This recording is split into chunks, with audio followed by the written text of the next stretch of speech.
Washington County Deputy State's Attorney Ashley Hill admits she has her own style. I understand that a lot of people sort of have this knee-jerk reaction to the way that people look or the clothing that they wear or how they cut their hair. But Hill said she never expected to be told how to dress at a recent attorney's workshop put on by the Vermont Bar Association. I was really shocked that in 2018 we would be getting advice like that at a professional event. Don't wear bright colors or heels that are too high were some of the suggestions she says were made to women in the group.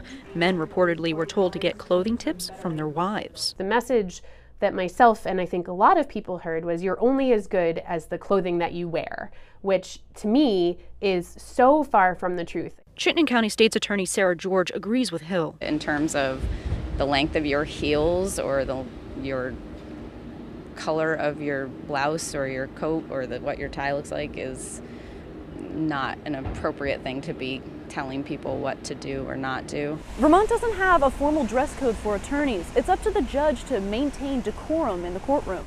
Hill wrote a letter to the Vermont Bar Association about the wardrobe comments. We really appreciate the fact that she sent that to us because apparently some comments were made that were regrettable, and we're sorry for those comments.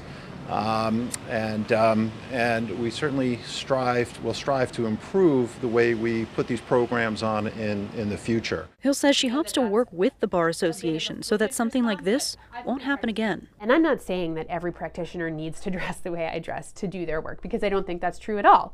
But what I do think needs to happen is the Bar Association needs to have an honest conversation as a group about the future of what practicing law looks like in Vermont. And I think I kind of am part of that future. In Barrie, Renee Wunderlich, NBC5 News.